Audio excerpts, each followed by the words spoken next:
Hai adik-adik, berjumpa lagi kita di channel Belajar IPS. IPS is the best, terus semangat belajar biar makin happy.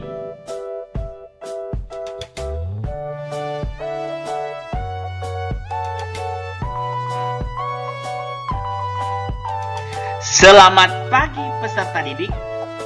Bagaimana kabar kalian hari ini? Pasti baik dan luar biasa, bukan? Pada pagi hari ini, tetap semangat belajar ya. Kita akan mulaikan pelajaran ilmu pengetahuan sosial.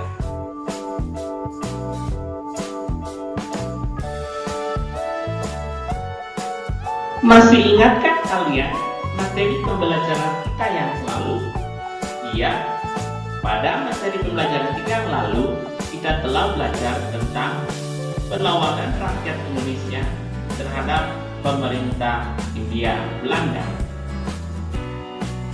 Banyak tokoh-tokoh pahlawan yang telah berjuang melawan pemerintah Hindia Belanda, seperti Pangeran Antasari, Tuanku Imam Bonjol, Singamangaraja ke-12, Pangeran Diponegoro, dan masih banyak yang lainnya. Namun, tokoh-tokoh pahlawan tersebut mengalami kegagalan yang kemudian ditangkap dan diasingkan, sehingga perjuangan mereka menjadi padam. Kemudian, muncullah kaum-kaum cerdik pandai yang berjuang untuk Indonesia.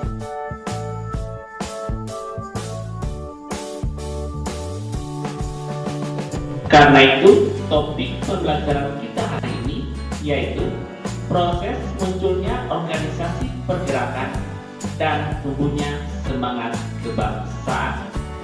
Tapi sebelum kita membahasnya, jangan lupa subscribe supaya kalian dapat mengikuti materi-materi pembelajaran berikutnya.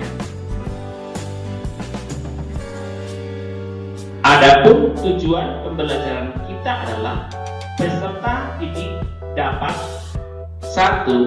Membedakan ciri-ciri antara perjuangan sebelum tahun 1908 dan sesudah tahun 1908, menyebutkan faktor internal dan eksternal yang melatar belakangi terjadinya pergerakan nasional di Indonesia, menganalisis pengaruh pelaksanaan politik etis terhadap munculnya pergerakan nasional bangsa Indonesia, mengidentifikasi organisasi Jong Jawa, Trikorodamo, Jong Islamietenbond, Perkumpulan Pemuda Kristen, Muhammadiyah, NU, Taman Siswa, berdasarkan sejarah, tujuan, dan bentuk perjuangan.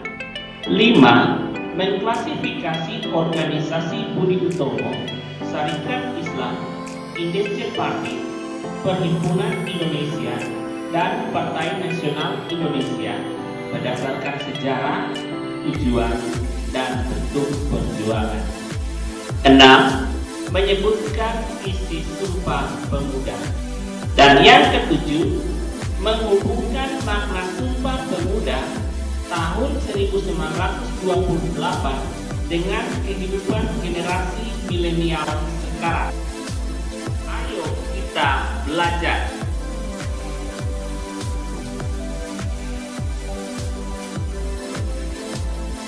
Perjuangan rakyat melawan pemerintah Hindia Belanda sebelum tahun 1908 yang dipimpin sebagai tokoh Pangeran Diponegoro, Singamangaraja ke-12, Tuanku Imam Bonjol, mengalami kegagalan dan kekalahan.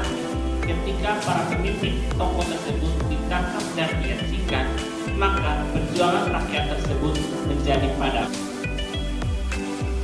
Kalau kita memperhatikan peta Indonesia berikut ini, maka Indonesia merupakan lingkaran kepulauan yang terdiri dari beribu-ribu pulau, sehingga menyebabkan perjuangan perlawanan rakyat melawan Hindia Belanda mengalami kegagalan. Tetapi ketika kebijakan politik etis yang dicetuskan oleh Van Deventer yang memiliki 3 program, yaitu irigasi, emigrasi, dan edukasi, khususnya bidang edukasi atau pendidikan, hal ini membawa angin segar bagi rakyat Indonesia. Di bidang edukasi, seluruh masyarakat Indonesia mempunyai kesempatan dan peluang untuk mengenyam pendidikan pada masa pemerintahan Hindia Belanda, walaupun di tengah diskriminasi ras yang terjadi. Dan hal tersebut memunculkan tokoh-tokoh terpelajar dan kaum cendekiawan di Indonesia. Amati gambar berikut ini. Gambar ini adalah tokoh pahlawan Sisingamangaraja ke-12 yang mewakili perjuangan rakyat sebelum tahun 1908. Dengan gambar berikutnya adalah tokoh-tokoh terpelajar kaum cerdik pandai yang mulai perjuangan pada tahun 1908. Pertanyaannya adalah, apakah perbedaan perjuangan sebelum tahun 1908 dan sesudah tahun 1908?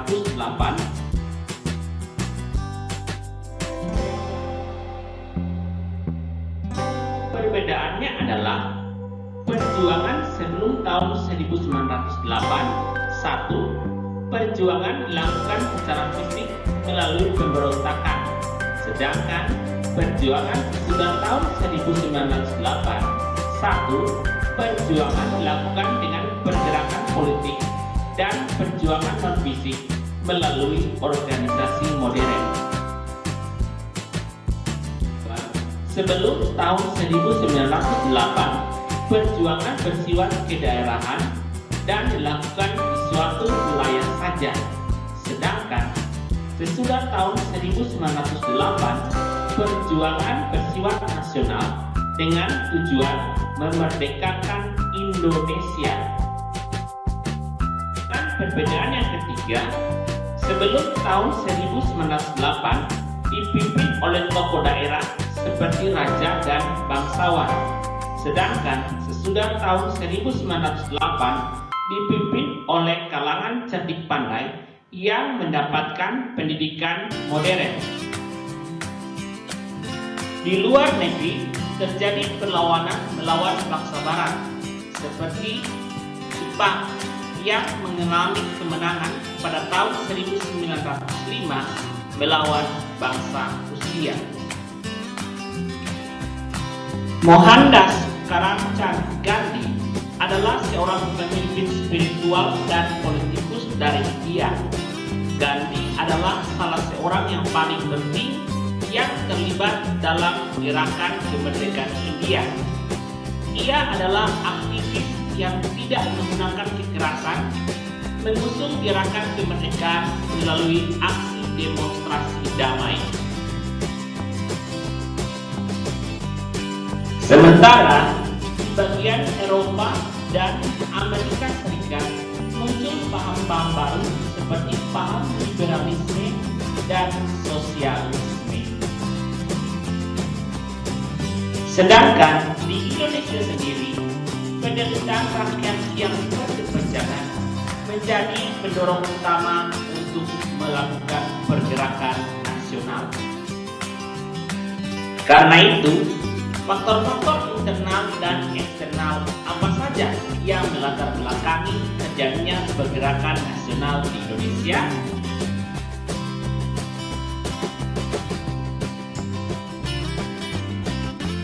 Jadi, faktor internal yang melatar belakangi pergerakan nasional Indonesia adalah: 1.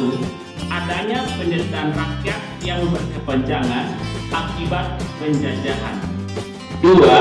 Adanya kenangan kejayaan masa lalu seperti zaman Kerajaan Sriwijaya dan Majapahit. Dan yang ketiga, lahirnya kaum-kaum intelektual atau terpelajar yang menjadi pemimpin pergerakan. 4. Adanya diskriminasi rasial. Sedangkan faktor eksternal yang melatar belakangi pergerakan nasional Indonesia adalah satu, timbulnya paham-paham baru Eropa dan Amerika yang masuk ke Indonesia seperti nasionalisme, demokrasi, liberalisme, dan sosialisme. Dua, munculnya gerakan Turki Muda atau All Indian National Congress dan Gandhisme tidak lepas kebangkitan nasional di Asia dan di Afrika. Dan yang ketiga, kemenangan Jepang atas Rusia tahun 1905 menyadarkan dan membangkitkan bangsa-bangsa Asia melawan bangsa Barat.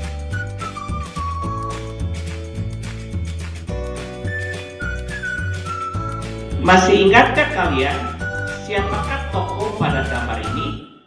Ya, benar sekali. Tokoh pada gambar ini adalah Konrad Theodor van Deventer. Adalah seorang tokoh yang mencetuskan trias politik van Deventer. Kemudian gambar berikutnya adalah gambar Ratu Wilhelmina dari negara Belanda. Van Deventer pada tahun 1899 mengeluarkan tulisan yang berjudul Hutang Kehormatan yang berisi kritikan terhadap pemerintah Hindia Belanda untuk membayar hutang budi dengan meningkatkan kesejahteraan rakyat di negara jajahan, sehingga oleh Ratu Wilhelmina memunculkan kebijakan baru bagi daerah jajahan yang dikenal dengan politik etis. Kemudian terangkum dalam program Trias van Deventer yang terdiri dari 3 program, yaitu imigrasi, emigrasi, dan edukasi yang dilaksanakan oleh Alexander PH Hindenburg, Gubernur Jenderal Hindia Belanda tahun 1909 sampai tahun 1916. Walaupun dalam kebijakan yang diterapkan oleh pemerintah Hindia Belanda Indonesia mengalami diskriminasi, namun di bidang pendidikan muncullah sekolah-sekolah dengan sistem pendidikan gaya barat seperti HIS untuk sekolah dasar, MULO untuk sekolah menengah pertama, ANS untuk sekolah menengah atas, Stovia untuk sekolah kedokteran, dan Austria. Sehingga dari Trias van Deventer, yaitu bidang edukasi, memunculkan tokoh-tokoh kaum terpelajar atau kaum cerdik pandai dari bangsa Indonesia itu sendiri. Nah, peserta didik sekalian, silakan kalian menganalisis pengaruh pelaksanaan politik etis terhadap munculnya pergerakan nasional bangsa Indonesia. Akibat diberlakukannya politik etis di Indonesia, salah satunya bidang edukasi yaitu pendidikan, memungkinkan bagi bangsa Indonesia untuk mengenyam pendidikan walaupun harus mengalami diskriminasi dari bangsa Barat. Akibatnya muncullah organisasi-organisasi pergerakan nasional seperti Jong Jawa Congress, Jong Islamiatenbond, Pergerakan Pemuda Kristen, dan yang lain-lain.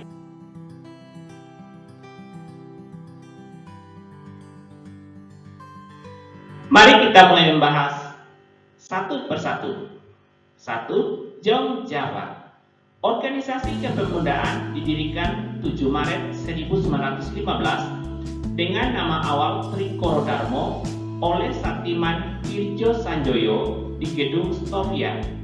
Maksud didirikan mempersatukan para pelajar pribumi, menyuburkan minat kesenian dan bahasa nasional, serta memajukan pengetahuan umum untuk anggotanya. Bentuk perjuangan diplomasi, kesenian, dan pengetahuan.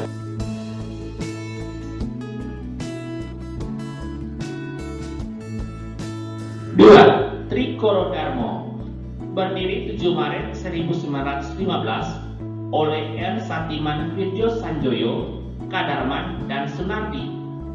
Tujuan didirikan mencapai Jawa Raya dengan jalan memperkokoh rasa persatuan antara pemuda-pemuda Jawa, Sunda, Madura, Bali, dan Lombok. Bentuk perjuangan diplomasi organisasi. 3. Jong Islamieten-Bond, organisasi perkumpulan pemuda Islam yang didirikan oleh pemuda belajar Jakarta 1 Januari 1925.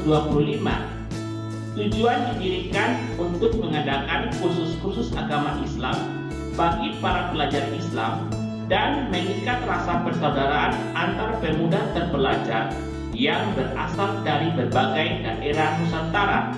Bentuk perjuangan yaitu pendidikan dan keagamaan. 4. Perkumpulan Pemuda Kristen. Muda Kristen Jawi 1920 dalam bahasa Jawa diubah menjadi Perkumpulan Pemuda Kristen dalam bahasa Indonesia. Tujuan dibentuk mempersiapkan anggotanya dalam berbagai bidang pelayanan, pendidikan, sosial, politik, kemasyarakatan. Bentuk perjuangan adalah keagamaan dan pendidikan.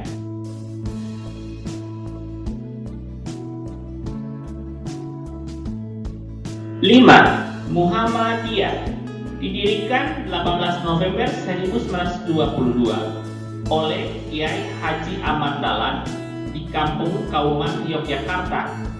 Tujuan dibentuk yaitu menegakkan dan menjunjung tinggi agama Islam sehingga terwujud masyarakat Islam sebenar-benarnya. Bentuk perjuangan adalah keagamaan dan pendidikan.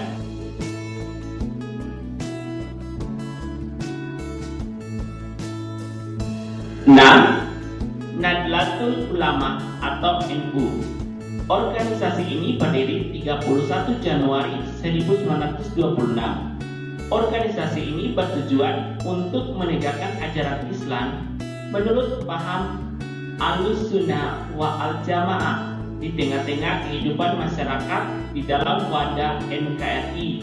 Bentuk perjuangan adalah pendidikan dan keagamaan.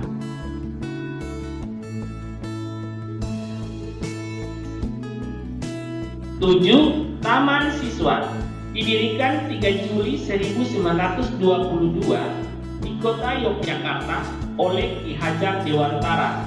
Tujuan dibentuknya adalah memajukan dunia pendidikan bagi pemuda Indonesia dan sebagai alat perjuangan bagi rakyat Indonesia. Bentuk perjuangan adalah pendidikan untuk kaum pribumi. Indonesia yang mengalami penjajahan bangsa barat lebih dari 4 abad menyebabkan penindasan dan penderitaan rakyat yang berkepanjangan.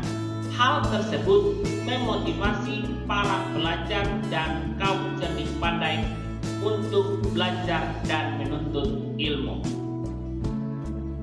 Sekolah-sekolah dengan sistem pendidikan gaya barat pada masa Hindia Belanda, yang pertama adalah HIS atau sekolah rakyat yang setara dengan sekolah dasar. Yang kedua adalah MULO, setara dengan sekolah menengah tingkat pertama. Yang ketiga AMS, yang setara dengan sekolah menengah tingkat atas. Kemudian STOVIA, sekolah kedokteran, dan OSVIA merupakan sekolah pendidikan bagi pegawai-pegawai bumi putra pada zaman Belanda yang dikenal sebagai pamong praja. Salah satunya di Stovia, yaitu sekolah kedokteran yang berada di Batavia, menyebabkan berkumpulnya para mahasiswa dari seluruh penjuru Nusantara. Di sekolah kedokteran tersebut atau Stovia, tercetuslah gagasan untuk mendirikan Budi Utomo. Sejarah Pada tanggal 20 Mei 1908, didirikan sebuah organisasi bernama Budi Utomo dan memilih Dr. Sutomo sebagai ketua. Tokoh lain pendiri Budi Utomo adalah Gunawan, Cipto Mangunkusumo, dan RT Aryo Tirto Kusumo. Tujuan dibentuknya Budi Utomo adalah untuk mencapai kemajuan dan derajat bangsa melalui pendidikan. Bentuk perjuangan berorientasi pada pendidikan dan budaya. 2. Sarekat Islam. Sejarah. Tahun 1911 didirikan Sarekat Dagang Islam atau SDI oleh Kiai Haji Samanhudi dan RM Tirto Adisuryo di Solo. Dalam Kongres di Surabaya tanggal 30 September 1912, SDI berubah menjadi Sarekat Islam atau SI, dan pada tahun 1913 SI dipimpin oleh Haji Umar Said Cokro Aminoto. Perjuangan SI sangat menarik rakyat karena kegiatannya yang membela rakyat. Pada tahun 1923 SI berubah nama menjadi Partai Sarekat Islam. Adapun tujuan dibentuknya Sarekat Islam adalah pada awalnya melindungi kepentingan pedagang pribumi dari ancaman pedagang Tiongkok. Dan tahun 1912 kegiatan organisasi terbuka ke bidang-bidang lain.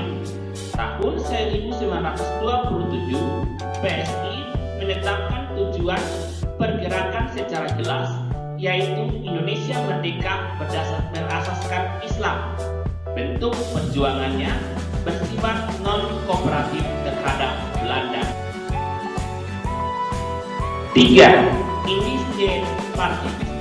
Sejarah. Indische Party dideklarasikan tanggal 25 Desember 1912.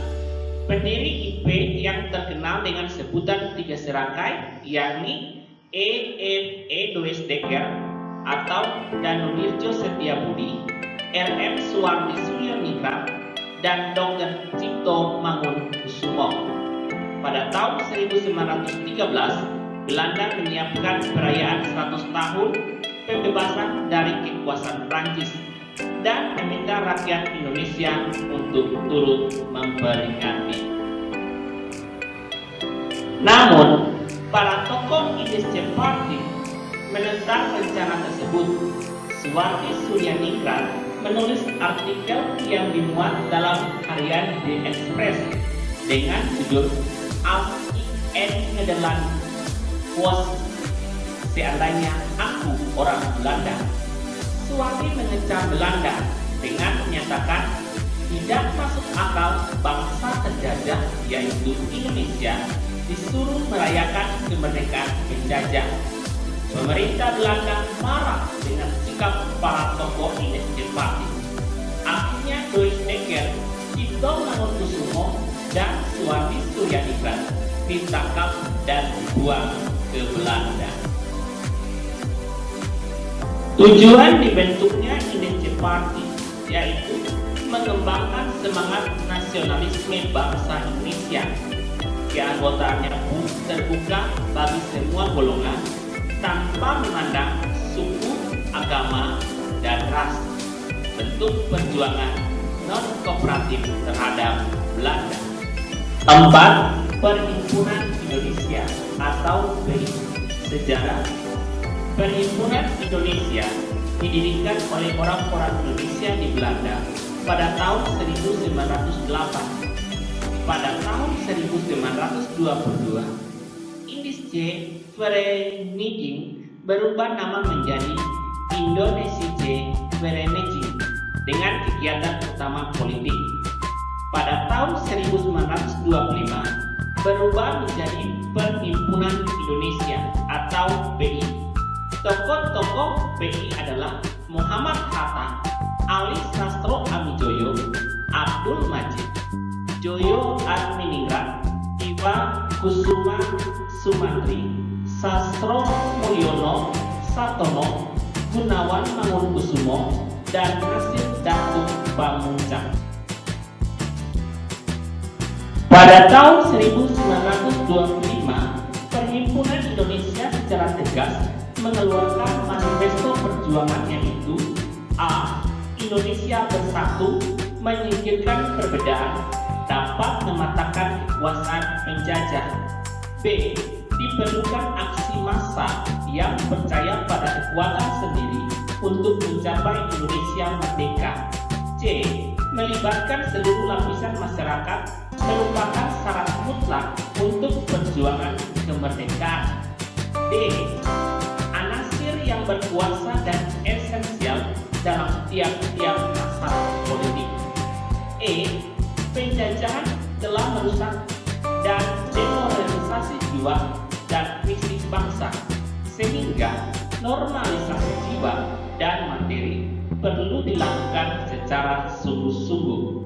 Manifesto 1925 sangat menggugah kesadaran bangsa Indonesia serta sangat mempengaruhi pola pergerakan nasional bangsa Indonesia.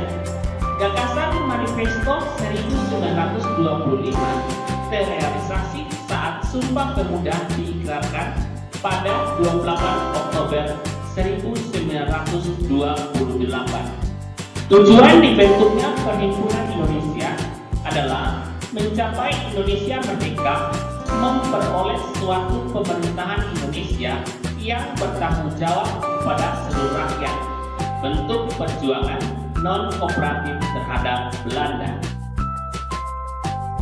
5. Partai Nasional Indonesia atau PNI. Sejarah. Partai Nasional Indonesia atau PNI didirikan tanggal 4 Juli 1927 di Bandung, dipimpin Insinyur Soekarno. Keikutsertaan Hatta dalam kegiatan politik Soekarno semakin membuat PNI sangat kuat. Kegiatan politik PNI dianggap mengancam pemerintah Belanda, sehingga para tokoh PNI ditangkap dan diadili tahun 1929. Soekarno, Maskur, Gatot Mangkupraja, dan Supriyadinata diadili Belanda. Pembelaan Soekarno di hadapan pengadilan diberi judul Indonesia Merdeka. Soekarno dan kawan-kawan di penjara. Tahun 1931 PNI dibubarkan. Tujuan dibentuknya Partai Nasional Indonesia adalah Indonesia merdeka dengan ideologi nasionalisme, bentuk perjuangan non-kooperatif terhadap Belanda.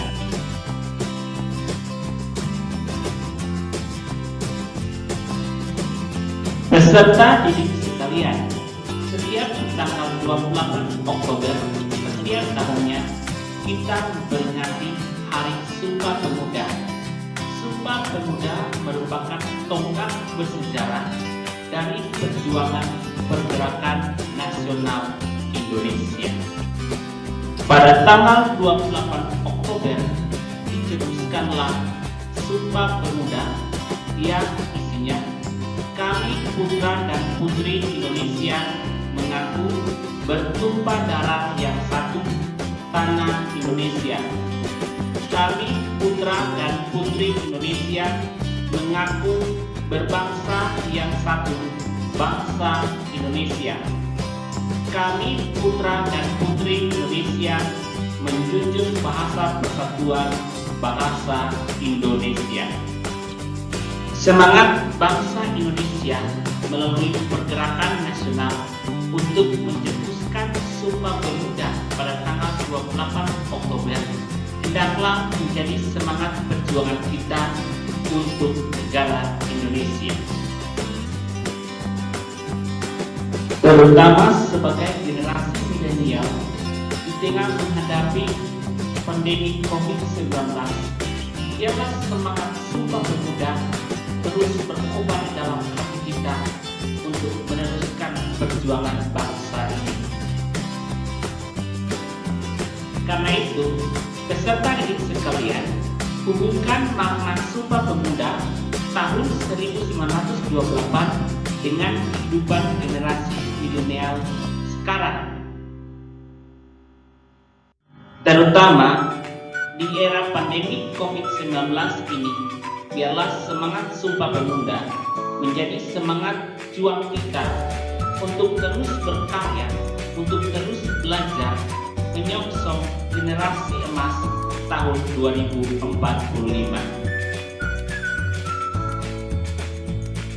Untuk membuat kalian memahami materi ini, silakan kalian mengerjakan tugas-tugas yang ada di buku paket siswa.